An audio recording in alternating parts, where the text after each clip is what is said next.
What's going on, YouTube? My name is Zach with Android Digest, and today I'm going to be reviewing the Lenovo P11 Pro Gen 2. And I know the naming scheme is a little bit weird, but apparently, even though they released a P11 Pro and then they released another flagship tablet, the P12 Pro, they decided to go back to the P11 Pro and make a Gen 2. But regardless of the weird naming scheme, this is a really good tablet that is really worth considering for some of you, but it does have some compromises, and I want to talk about those as well. So with all that being said, let's get right into it and let's talk about the P11 Pro Gen 2.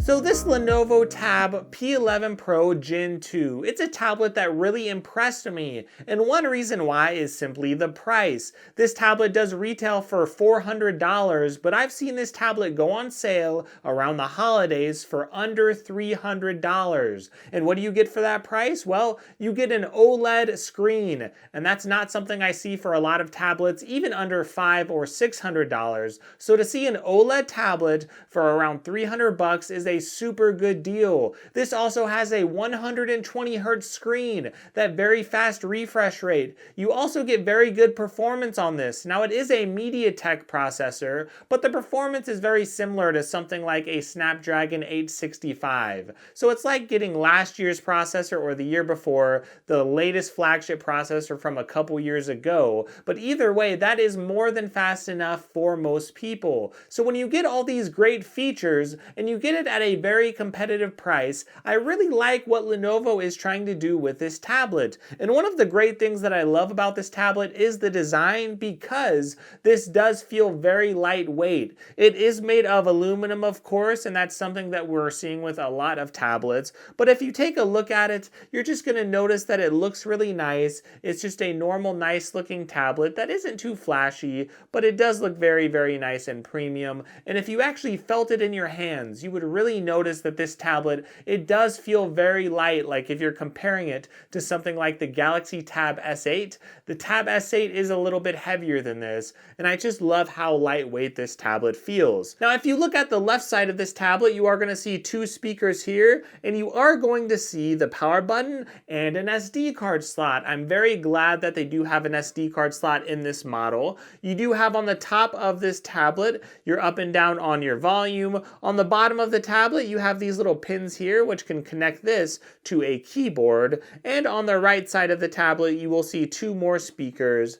and you will also see your USB-C port. Now, I really love this design, but there is one really big thing that's missing from it, and that is a fingerprint sensor. It also has face unlock. That's a good thing that it has face unlock, but face unlock does not work very good at all on this tablet. Like when I tried to set it up, it was failing upon setup almost every single time. I factory reset the tablet, I was force closing various apps, trying to do everything I could to get it to read my face. I was trying it with different backgrounds, I was trying it in different lighting conditions, I was putting my face closer and further away, but no matter what I did, even if I had my hat off, right, it did not matter. Face recognition would only work about 10% of the time. And when I finally got it to actually register and actually registered my face on it, it actually wasn't working much at all even then. So that's one of the big deal breakers for some of you. If you have to have a fingerprint sensor, or if you have to have face recognition that is reliable and unlocks your tablet easily, you are going to be disappointed. You're going to have to use a PIN code, or you're going to have to just take off all security measures altogether,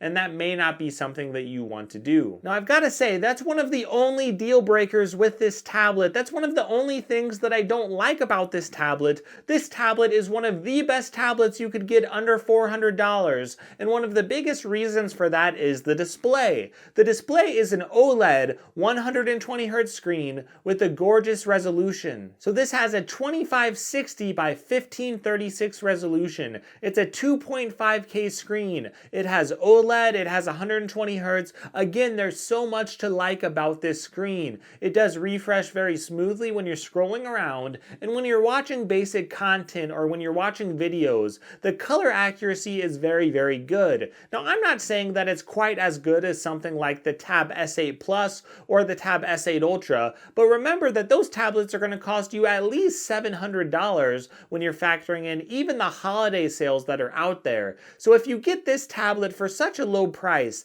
if you get this tablet for $300 or even a little bit more than that, you are going to be very, very impressed with the screen, at least comparing it with the competition out there. Like if you're looking at something like the Galaxy Tab S6 Lite, for example, that tablet does not have a great looking screen. And when you look at this, you're going to get OLED. That Tab S6 Lite does not have OLED. The colors are a little bit blah and not very good on the S6 Lite, but the colors do look much better, and of course, OLED is terrific on pretty much any device. Any type of OLED will typically be better than other types of screens. So I was very impressed with the screen overall. It's very, very good, especially at this price point. Now, if we move on to performance, you're going to have that 120 Hz screen, of course, which makes everything feel a lot smoother. And you're also going to have a MediaTek processor, which might scare you a little bit if you don't like MediaTek, but this is actually a pretty good MediaTek processor. It's a MediaTek Companio 1300T,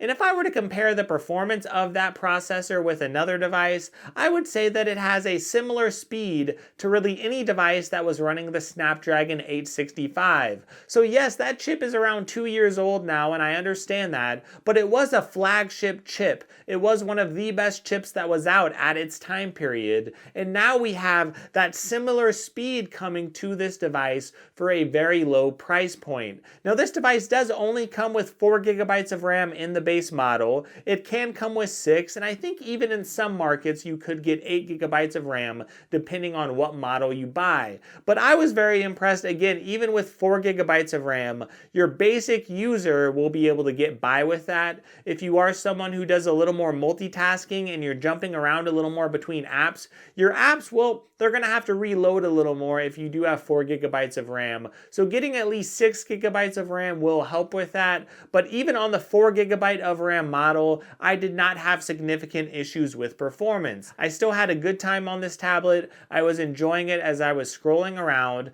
Now, Lenovo, it does feel slightly jankier than Samsung when you are actually going between apps, when you actually make that gesture to pull up your apps, your recent apps, and then you jump around between them. It feels just slightly jankier than Samsung does. But honestly, it was super smooth overall. I did enjoy it, and I didn't have a lot of hiccups as I was bouncing around, as I was scrolling the news, even as I was doing some light gaming. Now, this won't be quite as good as a lot of flagship processors out there. It won't be quite as good at gaming as some other devices. However, I still think this is very competent for gaming. I still think that you could play most games on medium or high settings with no issues at all. It will just have some minor struggles with some of the more intense titles that are out there. Now, outside of performance, what else really is there, right? You're going to get terrific performance, maybe not flagship level, but you're going to get one step down there. You're going to get a terrific screen. Again, not the best screen out, but very, very close when you get OLED and 120 Hz. So what else really is there that this tablet could have? Honestly, it's not missing a lot. Sure, a lot of you might want it to charge a little bit faster. It's not going to have 45 or 60 watt charging or anything like that. And some of you would really wish that this had a fingerprint sensor, and that is me as well. I really wish that it had a fingerprint sensor, or at least that face unlock would work a little bit better. I'm sure they may improve that at a software update at a later time, so it may be better for you, and if you don't have a beard, maybe it will read your face a little bit better anyway. So sure, there are some minor knocks with this tablet, but if you look at things like the battery size, this does have a good battery size. It's over 8,000 milliamps on the battery. So the battery life is good on this device. I wouldn't say it's the best in class. I wouldn't say it's going to be quite as good as something like the Galaxy Tab S8, but honestly, it's going to be neck and neck with that tablet. It'll be pretty darn close, and it really depends on what you're doing with your tablet as far as how good the battery life is going to be. But this device will still have pretty decent battery life. Now, I do want to quickly mention the design of the keyboard, because the keyboard is an accessory that you could purchase separately if you wanted to, and surprisingly, that's one thing I love love about this device is that you could get the keyboard for much cheaper than you could get a keyboard for something like the Galaxy Tab S8. And if you've used the keyboard for the Tab S8 or the Tab S7, this keyboard case is going to be very, very similar to that. Now, it's similar to the detachable version of the keyboard, right? The keyboard case that has this, that magnetizes to the back of the tablet, and then you have the keyboard here that attaches to the bottom. So if you want to use a tablet, this case has a really nice kickstand to it, and if you want to use it with the keyboard, you just attach it here at the bottom, and it will work just fine. The key travel is really good on the keyboard overall. I do really like it. If you do decide to purchase a pen separately, the Lenovo Precision Pen 3, or if you manage to get it for free with your tablet, whatever the case is, it will actually go right back here. You actually have this part that covers it, just like on the Samsung Galaxy Tab S8, right? So it's going to be very, very similar to that, and the quality, honestly, is very, very similar in my opinion. I just like that you could get it a lot cheaper than you get the Galaxy Tab S8 keyboard, because those keyboards are often like 150 bucks or more,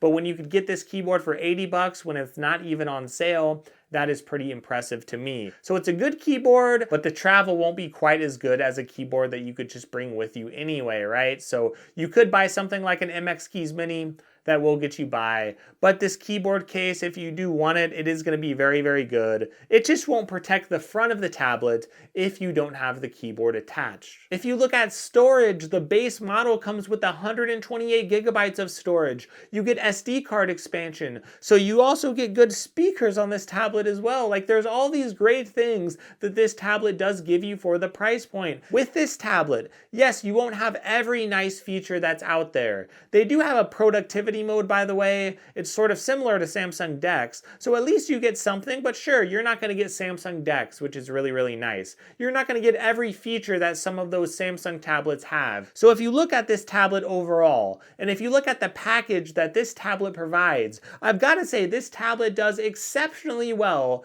for the price. This tablet is one of the best tablets, and it fits in perfectly in the Android tablet landscape because there's just not a lot of good OLED tablets with 120 Hz screens unless you pay $600, $700, or even $800. So sure, this device, it won't have the best screen out. It won't have the best performance, right? It will be a step below some of the other Samsung flagship tablets. But this device, if you're comparing it with something like the Galaxy Tab S8, this will actually be better in a lot of ways because you will get OLED, for example, which the Tab S8 does not have. You're going to save hundreds of dollars even if you get the Tab S8 on sale on a super crazy sale for like 500 bucks. You could get this around $300. Now, it won't come with the S Pen. That is one negative thing.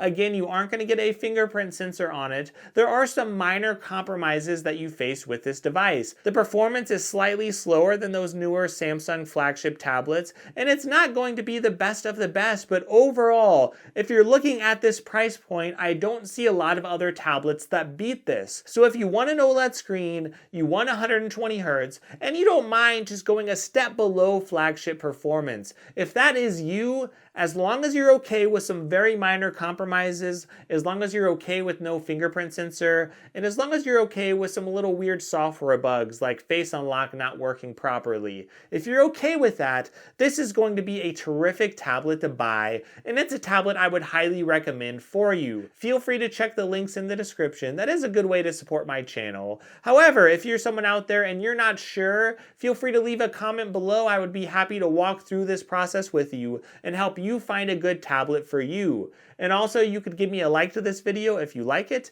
You could give me a sub to my channel. That would mean a lot. And feel free to check out a lot of my other videos because I cover a lot of Android phones and a lot of other Android tablets. So have a great day, enjoy your week, and let me know in the comments what you think about the P11 Plus, no, the P11 Pro Gen 2. The names are a little crazy, right? So have a good one and enjoy your week.